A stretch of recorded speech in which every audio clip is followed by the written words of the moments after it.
함께 나눌 말씀은 요한복음 17장 14절부터 19절까지입니다. 요한복음 17장 14절부터 19절까지 한 절씩 교독하도록 하겠습니다. 제가 먼저 14절 말씀을 읽습니다. 내가 아버지의 말씀을 그들에게 주었사오매 세상이 그들을 미워하였사오니 이는 내가 세상에 속하지 아니함 같이 그들도 세상에 속하지 아니함으로 인함이니이다.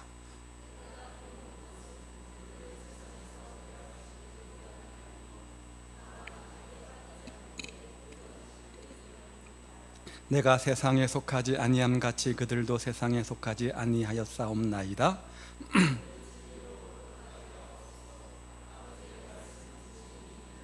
아버지께서 나를 세상에 보내신 것 같이 나도 그들을 세상에 보내었고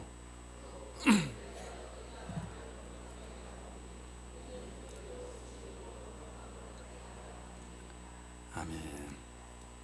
우리는 다른 교회와 달리 매년 연초가 되어지면 예배를 마치기 전에 한 가지 특별한 순서를 갖습니다. 우리 모두가 공동체 고백이라는 것을 함께 고백합니다.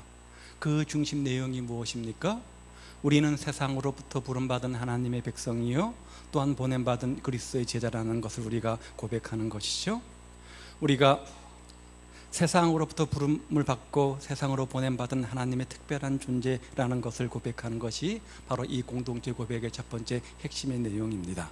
이 고백은 우리가 누구이며 무엇을 위해서 이 세상을 사는지, 이 땅에 존재하는지를 간결하게 가르쳐 준다는 점에서, 또 세상 사람들에게 드러내야 될 우리의 삶의 정체성이 무엇인지 분명하게 알려준다는 점에서 매우 중요한 의미를 지닌다고 할 수 있습니다.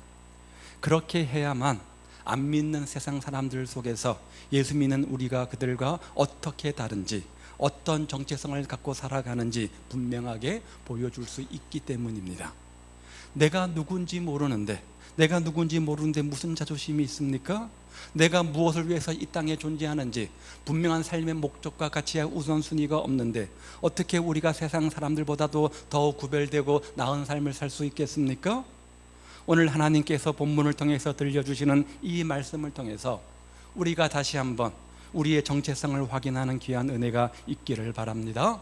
먼저 살펴볼 것은 우리가 세상으로부터 부름받은 하나님의 백성이라는 사실입니다. 이 사실을 오늘 읽은 요한복음 17장에서는 14절과 16절에서 두 번이나 반복되어 설명하고 있죠.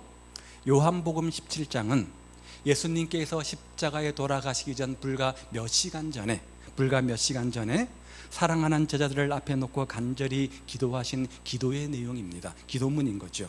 마지막으로 기도하시는 내용인지라 한마디 한마디가 유언과 같은 것이고 진지하고도 깊은 영적 의미가 담겨 있었을 겁니다. 예수님의 심장이 뛰고 있는 기도라고 해도 과언이 아닐 것이죠. 먼저 14절 말씀을 보십시오.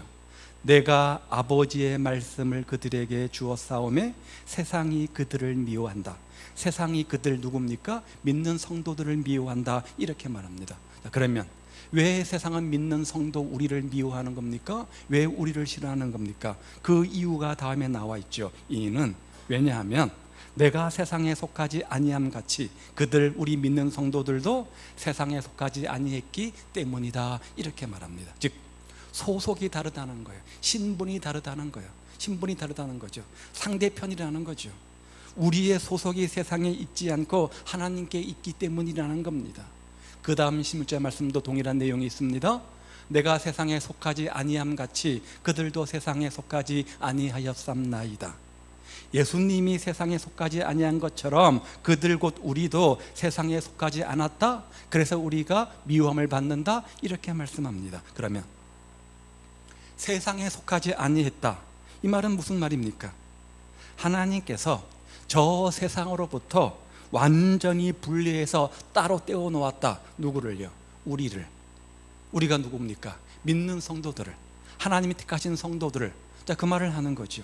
하나님께서 만세전부터 창세전부터 완전히 구별해 놓으신 백성이 따로 있는데 그게 누굽니까? 바로 백성된 우리 아닙니까? 교회된 우리 아닙니까? 하나님의 자녀된 우리입니다. 하나님께서 때가 되자 그래서 그런 우리를 불러내 가지고 하나님의 것으로 거룩하게 구별하셨습니다. 성도란 뜻이 그런 뜻이잖아요. 성도, 거룩한 백성, 하나님 나라에 속한 사람으로 아예 도장을 성령께서 찍으셨습니다. 이게 얼마나 놀라운 일입니까? 이 세상은 누구의 권세 아래에 있습니까? 누구의 소속 가운데 있습니까? 마귀잖아요. 사탄이잖아요. 마귀와 사탄의 지배 아래 이 세상은 있습니다. 그래서 하나님께서 구별하여 불러내지 아니한 세상에 속한 사람들은 전부 다 알게 모르게 다 그 악한 영의 지배를 받게 되어져 있습니다. 그런데 요한계시록 말씀에 보니까 하나님께서 세상으로 불러내신 특별한 백성들의 이마에는 어린 양 예수님의 이름이 있다, 도장이 찍혀 있다, 이렇게 성경은 말하잖아요. 우리 눈에는 잘 안 보입니다. 우리의 눈으로 볼 때는 세상 사람과 믿는 사람과 믿지 않는 사람과 믿는 사람과 겉으로 잘 구별이 안 됩니다. 구분이 안 됩니다. 하나님은 우리에게 이마에 도장을 찍었다고 말씀하시는데 그 말의 의미는 너는 내 거야죠. 너는 내 소속이야, 이런 말이죠. 그런데 우리는 잘 모릅니다. 별반 달라 보이지 않습니다.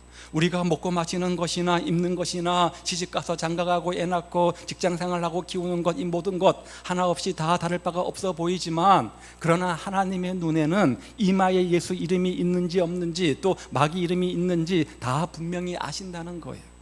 따라서 우리는 세상에 속한 사람이 아니라는 거죠. 우리 이마에는 하나님의 것이라고 도장이 찍혀져 있기 때문에 신분 소속이 다른 하나님의 것이라는 거예요. 하나님 나라에 속한 사람입니다. 하나님에게 속한 사람입니다. 그래서 하나님이 그런 우리를 세상에서 불러내셨다, 이렇게 말씀하는 거죠. 즉 우리는 저 세상으로부터 부름받은 하나님의 백성입니다. 이것이 뭡니까? 교회잖아요. 이것이 바로 교회잖아요. 왜 그렇게 하셨습니까? 우리가 하나님의 자녀이기 때문입니다. 하나님의 자녀이기 때문입니다. 왜 안 믿으려고 그렇게 발버둥 치는데, 신앙생활 별로 하고 싶지 않은데 강제로 우리를 끌어다가 이 세상 사람과 구별해서 너는 내 거야 도장 찍으시고 예수 믿게 하시고 구원의 감격을 주신 겁니까? 왜 구별해 내신 겁니까?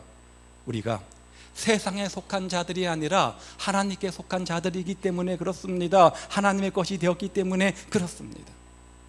이 사실을 베드로전서 2장 9절은 이렇게 말하죠. 오직 너희는 택하신 족속이요 왕같은 제사장들이요 거룩한 나라요 그의 소유된 백성이니. 하나님께서 이마에 도장을 찍으시고 너는 세상으로부터 부름받은 내 백성이야, 내 것이야, 그렇게 말하는 순간 우리는 택하신 족속이 됐고 왕같은 제사장들이 되었고 거룩한 나라요 그의 소유된 백성이 되었다는 겁니다. 얼마나 멋있습니까? 얼마나 감격스러운 겁니까? 아니 얼마나 대단한 겁니까? 우리가 이 사실을 잊어버리고 살아서 그렇지 우리는 굉장한 존재예요. 주님 보실 때 너무나 가치 있는 존재예요. 우리가 바로 이런 영광스러운 존재들이라는 거죠. 그래서 세상이 우리를 미워한다 그랬습니다. 미워할 수밖에 없죠. 신분이 다른데요, 소속이 다른데요, 운동 경기를 하는데 상대편입니다. 그러니까 미워하는 거예요. 싫은 거예요. 이렇게 자기가 어떤 신분을 가진 존재라는 것을 분명히 아는 사람들은 그것으로 말미암아서 구별된 삶을 살 수 있지 않겠습니까? 아, 나는 이런 사람이구나. 그러면 그런 신분에 맞게 삶을 살아야 되겠구나. 그런 신분에 맞게 삶을 살아가기 위해서 삶의 우선순위를 두고 삶의 목적을 두어야 되겠구나. 뭐 그렇게 생각할 것 아닙니까? 그렇게 결단할 것 아닙니까? 그래서 사회생활을 할 때도 세상 사람들을 따라가지 않을 수 있습니다. 비슷하게 놀지 않을 수도 있습니다. 구별된 삶을 사는 거죠. 그렇게 불렀으니까 우리를. 그런데 안타깝게도 너무나 불행하게도 오늘 한국교회 현실을 보십시오. 아니 남 얘기하지 맙시다. 오늘 우리의 모습을 보십시오. 열심히 교회는 드나들지만 정말 세상 가운데 붙들려 사는 사람들이 얼마나 많이 있는지 몰라요. 자신이 누구인지 알지 못하고 살기 때문에 세상 사람들과 구별되지 못하고 오히려 세상 가운데 물들어 세상과 짝하여 사는, 양다리 거쳐 사는 사람들이 얼마나 많이 있는지 몰라요. 우리가 세상 사람들과 비슷하게 놀면, 그들을 따라 살면 세상 사람들은 우리를 좋아합니다. 겉으로 환영합니다. 야, 너 예수 믿는 사람들인데 굉장히 너그러운 마음을 가지고 있구나. 우리 마음을 이해하는구나. 너 괜찮다. 이렇게 환영을 합니다.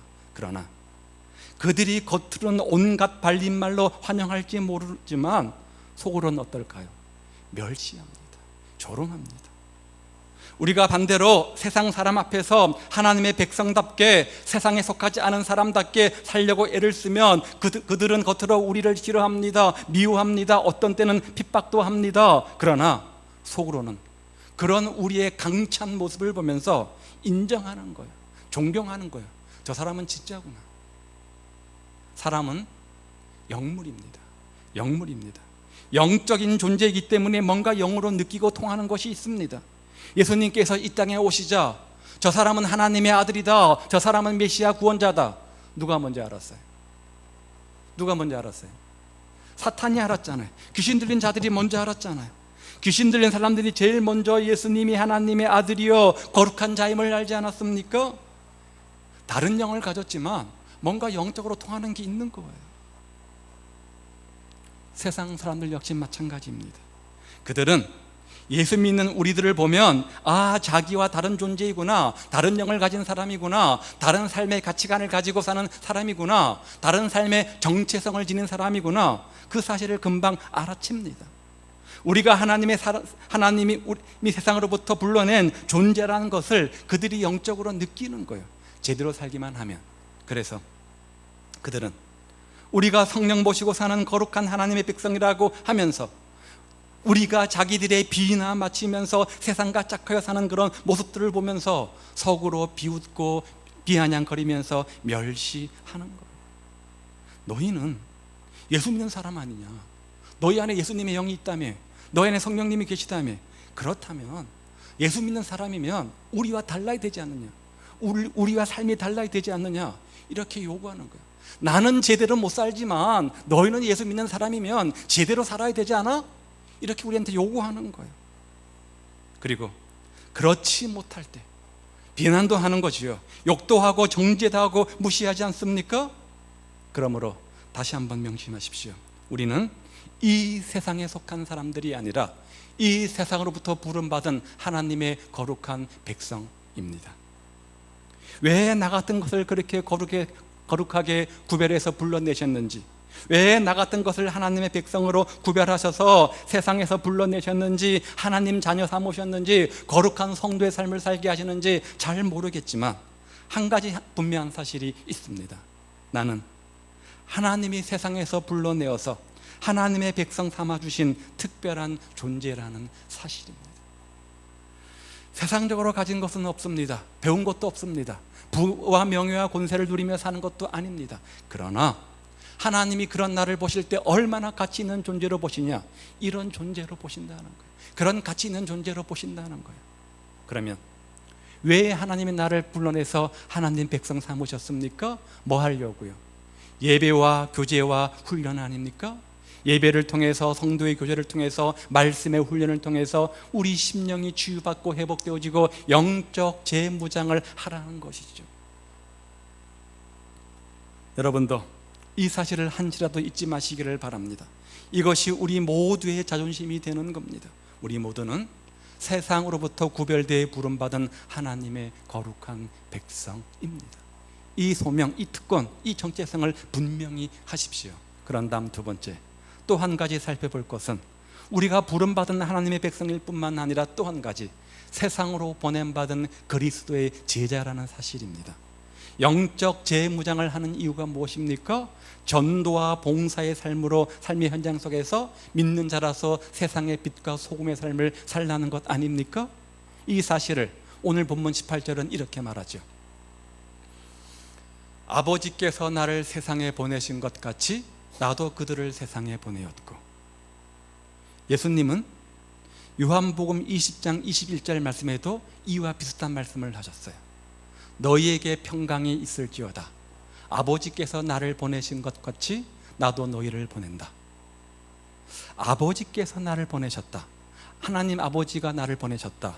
이 말을 예수님은 굉장히 즐겨하셨습니다. 자주 쓰는 용어였는데요, 요한복음에서만 16번 이 단어가 등장을 합니다.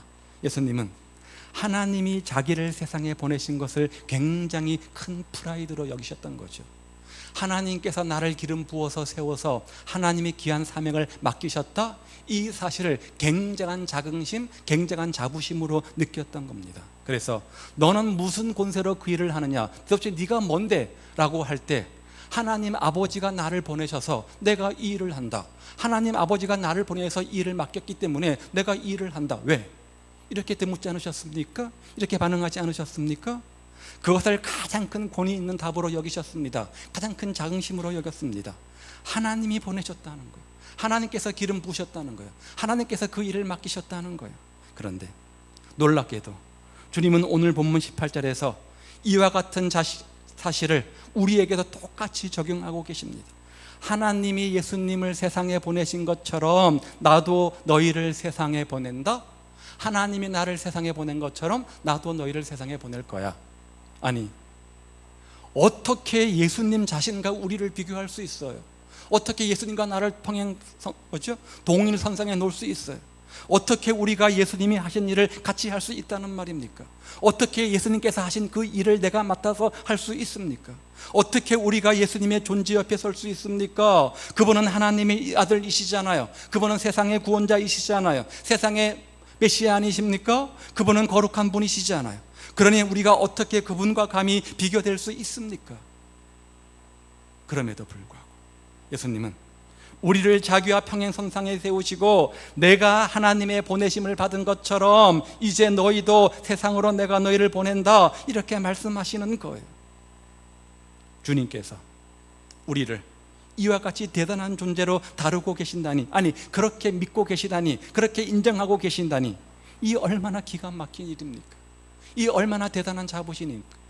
여러분, 그런 자부심이 있어요? 그런 자긍심이 있어요? 저는 있습니다. 저는 있습니다. 저는 목사하고 싶지 않습니다.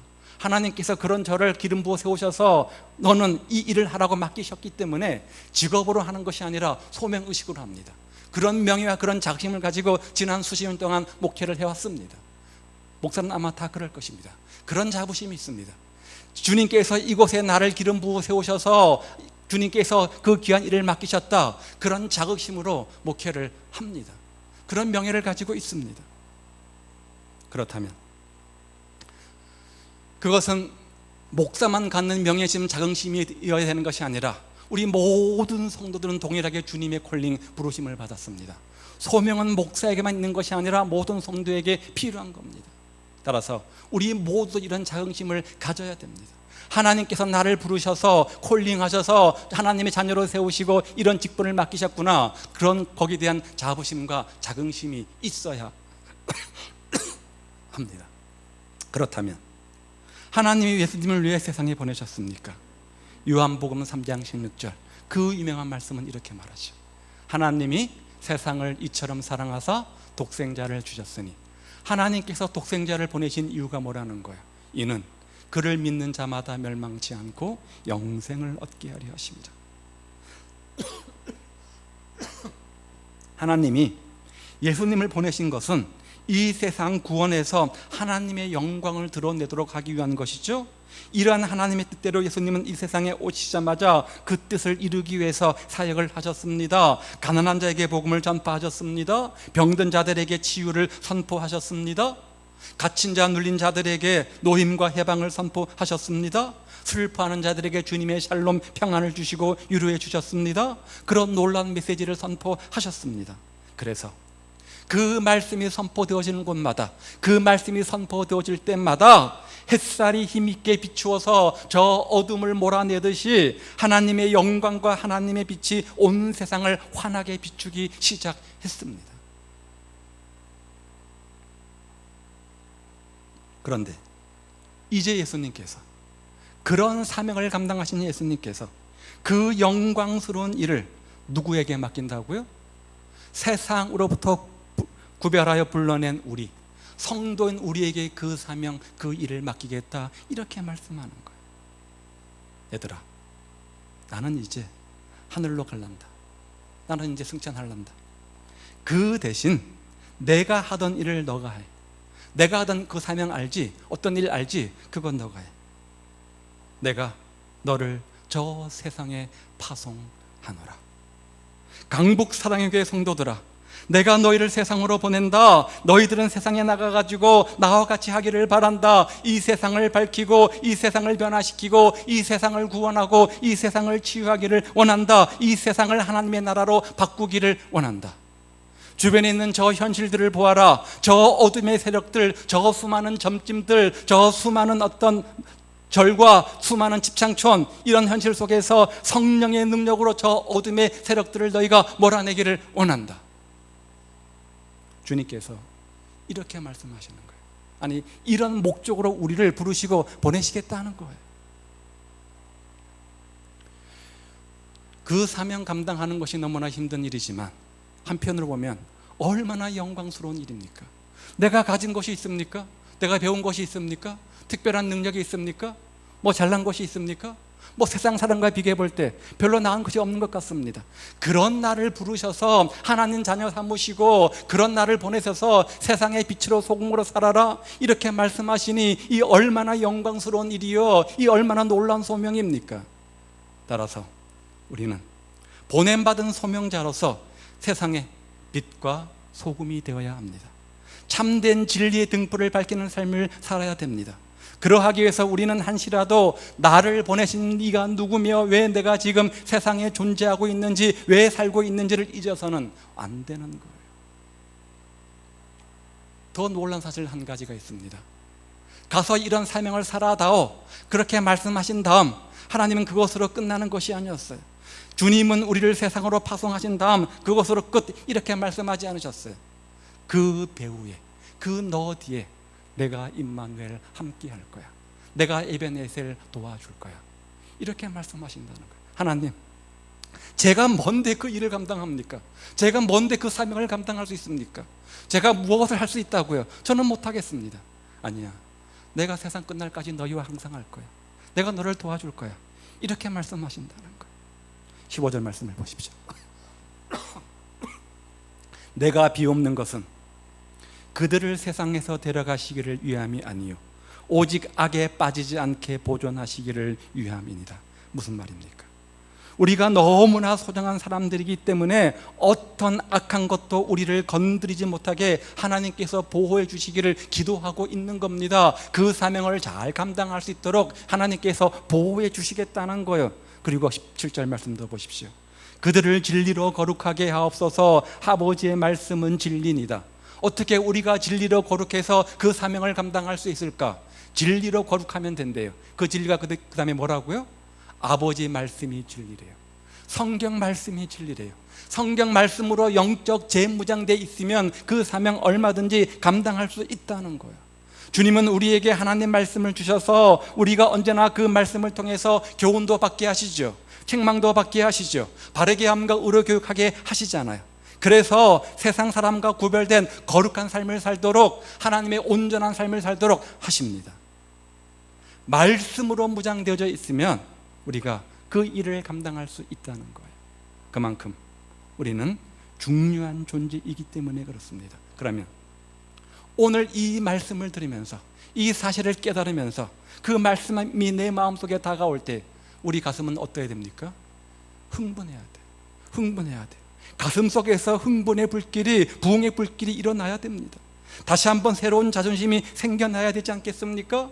이 말씀 때문에 야, 나라고 하는 존재가 정말 대단한 존재구나. 나는 별 볼 없는 존재인 줄 알았는데 하나님은 아니구나. 나를 이렇게 귀한 존재로 느끼시는구나. 그런 가치 있는 존재로 생각하시는구나 하면서 자기 자신을 새롭게 보는 영적 눈이 열려야 돼요.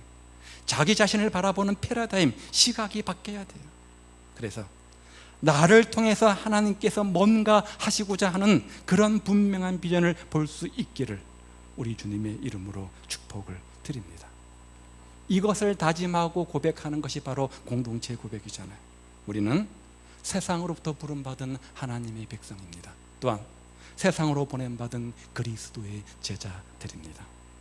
그런 분명한 확신과 소명을 가지고 자존심 있는 삶을 살아갈 때 어떻게 되어지는가?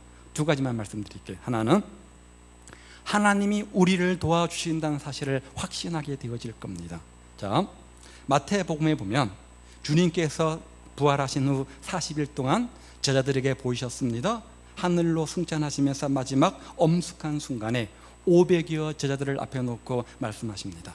하늘과 땅의 모든 권세를 하나님 아버지께서 내게 주셨다. 따라서 하나님 아버지께 받은 모든 권세를 예수님이 가지셨습니다. 자, 그런데 예수님께서 하나님께 받은 권세가 얼마나 대단한 것인지 잘 이해가 안 됩니다. 그러면 한번 예를 들어보죠. 우리나라만 봐도 잘 알 수 있습니다. 우리나라는 미국의 땅덩어리의 40분의 1 정도 된다고 합니다. 옆에 있는 나라 중국과 비교하면 더 보잘것없는 땅덩어리죠. 그나마 땅덩어리도 어떻게 됐습니까? 두 동강이 나지 않았습니까? 인구도 남북한 합쳐봐야 7천만, 한국만 5천만 명 정도 됩니다. 자, 그럼에도 불구하고 그 국민을 대표하는 사람이 누굽니까? 나라를 대표하는 사람이 누굽니까? 대통령이잖아요. 그 대통령이 된다는 것이 얼마나 대단한 권세인지, 얼마나 대단한 것인지 눈만 뜨면 대통령 이름 다 알잖아요. TV를 켜보십시오, 신문을 보십시오, 인터넷을 보십시오. 늘 가장 많이 등장하는 사람이 이름이 누굽니까? 대통령 아닙니까? 이 조그만 땅덩어리 하나 책임진 사람이 가진 권세가 이토록 대단하다고 한다면, 하물며 하늘과 땅의 모든 권세와 생사의 모든 열쇠를 쥐고 계신 예수님이 가지신 권세가 얼마나 대단한 겁니까? 중요한 것은 그런 권세를 가지신 하나님께서, 아니 예수님께서 뭐라고 말씀하시는가? 마태복음 28장 20절 그 다음 절에 보니까 내가 이런 권세를 가지고 있는데, 그런데 내가 세상 끝날까지 그런 내가 세상 끝날까지 너와 함께 있으리라, 이렇게 말씀하신다는 거예요. 보내놓고 네가 알아서 해, 네 힘으로 해, 이것이 아니라 하늘과 땅의 모든 권세를 가진 내가 너를 보냈으니까 너 책임져 줄게, 네에게 모든 권세를 줄게, 그 사명 감당하도록 지혜와 능력과 성령의 은혜를 줄게, 이렇게 말씀하신다는 거예요. 이 얼마나 대단한 약속입니까?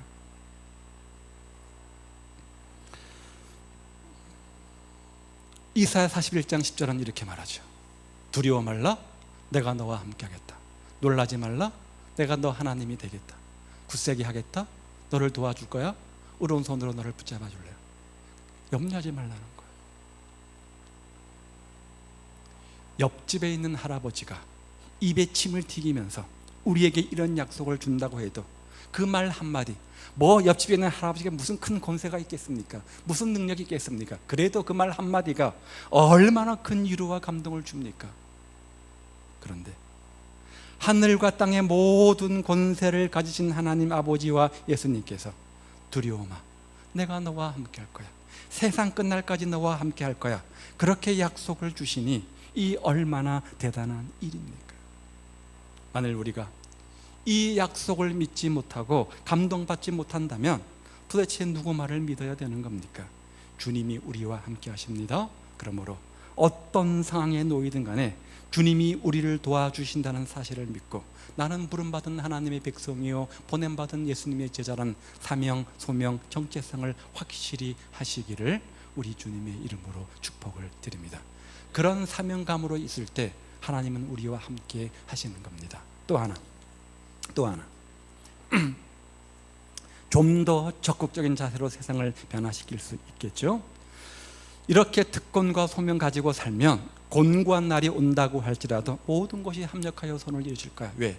하나님이 나를 부르셨으니까, 그 하나님이 나를 보내셨으니까. 그런 마음 갖지 않겠습니까? 그러면서 좀 더 문제 앞에서 긍정적으로 적극적인 자세로 삶을 살겠죠. 그런데 안타깝게도 이 세상의 가치관에 우리 기독교인들이 무슨 변화를 주었다고 할 만한 증거가 어디 있습니까?